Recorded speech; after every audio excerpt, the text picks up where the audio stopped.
आप अगर कपटी हैं, छली हैं, बेईमान हैं, प्रपंच हैं, जैसे भी हैं, झूठ बोलते हैं, निंदा करते हैं, चुगली करते हैं, गलत काम करते हैं, तो भी मेरा निवेदन है शंकर के मंदिर जरूर जाओ, शंकर की कथा में जरूर बैठो। क्यों? एक मंदिर के दरवाजे पर लिखा हुआ था, अगर आपका मन गंदा है तो मंदिर जरूर आना, मंदिर जरूर आना। किसी ने पूछा, गुरुदेव ये मंदिर के दरवाजे पर लिखा है कि मन गंदा है तो मंदिर जरूर जाओ, उसका कारण क्या है? हमने कहा कारण केवल इतना सा है, बच्चा नाली में गिरता है, बच्चा धूल में गिरता है, बच्चा रज में गिरता है, बच्चा कीचड़ में गिरता है तो पड़ोसी साफ नहीं करता। उस बच्चे को अगर गंदगी हो गई है, बच्चे गंदगी में आ गया तो उसको कोई पड़ोसी साफ नहीं करेगा, उसको कोई पड़ोसन साफ नहीं करेगी, उसको देवरानी जेठानी साफ नहीं करेगी। बच्चा अगर कीचड़ में गिरा है तो उसको उसकी मां और बाप ही साफ करेंगे। उसी तरह मन गंदा हो गया, चित्तवृत्ति खराब हो गई तो मेरे ये बाप के पास जाओ, मेरी ये माता के पास जाओ, और ये मेरा बाप, ये मेरी मां तुम्हारी जीवन की गंदगी को समाप्त कर देंगे। दुख आया, तकलीफ आई, कष्ट आया, रोग आई, बीमारी आई, तकलीफ हुई है, कहीं मत जाना, ये मेरे माँ बाप के पास जाना, शंकर और पार्वती के पास, उमा महेश्वर के पास जाना, ध्रुमा ध्रुमावती के पास जाना, कमल कमला के पास जाना, तारा तारेश्वर के पास जाना, भोले शंकर के पास जाना। जब मेरा शंभु मिलेगा तो ये सारी गंदगियां मिटा देगा, रोग समाप्त। अकाल मृत्यु हो मरे जो काम करे चंडाल का, काल उसका क्या बिगाड़े जो भक्त हो महाकाल का, वो देगा, छप्पर फाड़ कर देगा। फिर निवेदन करूंगा, जितने कथा करवाए हैं, जितने कथा सुन रहे हैं और जितने पुण्य स्मरण दान स्मरण आदि कर रहे हैं, लिख कर रखो तारीख कि तुमने जो दान पुण्य करा है, तुमने जो ये 300 वर्ष में पढ़ने वाली इस श्रावण के महीने में तुमने जो कथा सुनी है, अगला श्रावण आए तुम बताना जरूर कि कितना पुण्य मिला है, कितना फल मिला, कितना लाभ हुआ, कितना धन कमाया, कितना वैभव कमाया। तुमने तो केवल कुबेरेश्वर महादेव के लिए दिया, तुमने तो केवल वृद्धाश्रम के लिए दिया, तुमने तो केवल गौशाला के लिए दिया, पर उसका पुण्य तुमने कितना कमाया, उसका लाभ कितना मिला है, और मुझे बताना जरूर, फोन करके व्हाट्सएप पे लिखकर भेजना कि हमने जो करा था अगले साल यही तारीख, यही श्रावण का महीना, फिर याद कर कर बता कि मिला कि नहीं मिला, 4 गुना हुआ कि नहीं हुआ। वो शिव है, शिव शंकर है, वो तो मंदिर के बाहर निकलने वालों को तार देता है साहब, मंदिर के बाहर निकलने वालों।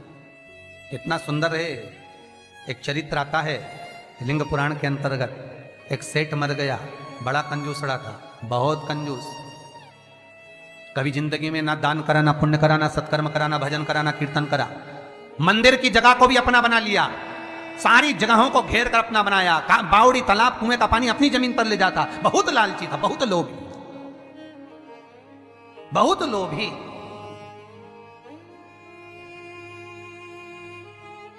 बस उसने अपनी पत्नी से एक बात कही थी कि मैं मरूं तो इतना सा करना, एक इतना सा काम करना कि किसी शंकर के मंदिर के बाहर कचरा पड़ा हो, धूल पड़ी हो, मट्टी पड़ी हो, उसको लाकर मेरे शरीर पर डाल दे, बस, और कुछ मत। पत्नी हमेशा पति से कहती थी, तुम कभी दान पुण्य नहीं करे, इस गांव में तुमने कोई अच्छा काम नहीं करा, तुम्हारे शरीर को उठाने वाला तक नहीं मिलेगा, बच्चे हैं नहीं, तुम्हारा अंतिम संस्कार कौन करेगा। पति कहता है बस तुझसे जो कहा वो करना, और कोई दान नहीं, कोई पुण्य नहीं, कोई सत्कर्म नहीं, कुछ भी मत करना। पैसा जोड़ जोड़ के मर गया, इतना सा कह गया, मरूं तो मंदिर के बाहर, शंकर के मंदिर के बाहर की मिट्टी, रज, कचरा शरीर पे डाल देना। कोई गांव के लोग नहीं आए महाराज, पत्नी गई, केवल मिट्टी लाकर शरीर पर डाल दी।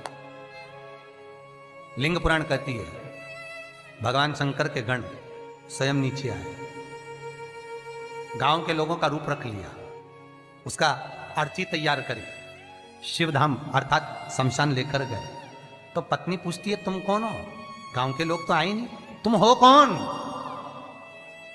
शिव के गण कहते हैं भगवान ये तुम्हारा सेठ है ना, गांव में दान नहीं करता था, बाहर दान करता था, हम बाहर से आए। अच्छा, मेरे पति को शमशान तक ले चलो। ले गए। कहते हैं शंकर के दरवाजे की मात्र रज, मात्र कचरा, मात्र भूमि की मिट्टी शरीर पर पड़ी थी। शंकर शमशान के दरवाजे पर खड़े होकर उसका वेलकम कर रहे थे, स्वागत। कि पूरी जिंदगी भले तूने नरक बाड़े में निकाली, पूरी जिंदगी भले लूटने में निकाल दी, पर अंतिम समय सुधार लिया। अंतिम समय को सुधारने का भी एक क्रम हमारे शास्त्र कितनी सुंदर बात कहता है महाराज, कितनी सुंदर बात। 3 धनभागी हैं, 3 धनभागी हैं। पहले नंबर पर भीष्म पितामह, जो भगवान कृष्ण के दर्शन करे, जिन्होंने भगवान कृष्ण का बचपन से लेकर जवानी तक का दर्शन करा। दूसरे नंबर पर धनभागी हैं दशरथ जी महाराज, जिन्होंने राम जी के दर्शन करे, राम दशरथ जी के घर में जन्मे। कितने किस्मत वाले होंगे। और तीसरे नंबर के किस्मत वाले धनभागी हैं गिद्धराज जटायु, जिन्होंने प्राणों को त्यागा तो राम जी की गोद में त्यागा। शास्त्र कहता है इन 3 धनभागियों में, इन 3 किस्मत वालों में भी प्रबल किस्मत वाला है गिद्धराज जटायु। क्यों? क्योंकि भीष्म पितामह के प्राण छूटे जब कृष्ण सामने नहीं थे। दशरथ जी के घर में भले राम जन्मे, पर दशरथ जी के प्राण छूटे तब राम सामने नहीं थे। और गिद्धराज जटायु, जिसने जीवन भर मांस खाया, पर जब प्राणों को त्यागा तब राम को सामने पाया, डर गया।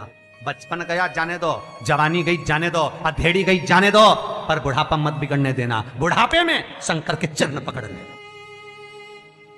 शिव के चरणारविंद पकड़ना, मैं कहीं नहीं जाऊंगा। बीमारी भी दी है तो तूने दी है, सही करेगा तो तुम्ही ने दर्द दिया है, तुम ही दवा दो। मृत्युंजय है तू,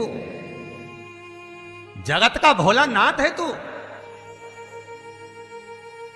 सबसे ऊंचा तू ही बैठता है। जहां दुनिया समाप्त हो जाती है वहां से तेरी शुरुआत होती है। लोगों का जहां एंड होता है शमशान, वहां से वो शुरू होता है। जहां दुनिया का एंड है वहां से तू शुरू है। तो तू साधारण नहीं हो सकता भोलेनाथ। अगर मेरे चरण में कष्ट आया है तो तू सही करेगा, मुझे विश्वास है। भरोसा रखना।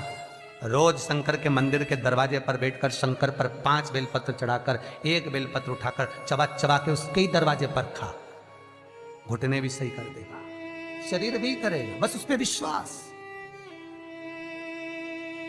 उस पर भरोसा, बस शंकर है और मुझे पूर्णता विश्वास है कि वो मुझे हारने नहीं देगा। तो नहीं हारने देगा, नहीं।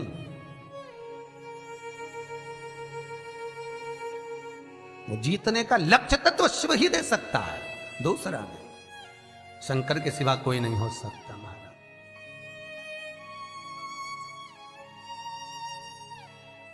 बस उस पर विश्वास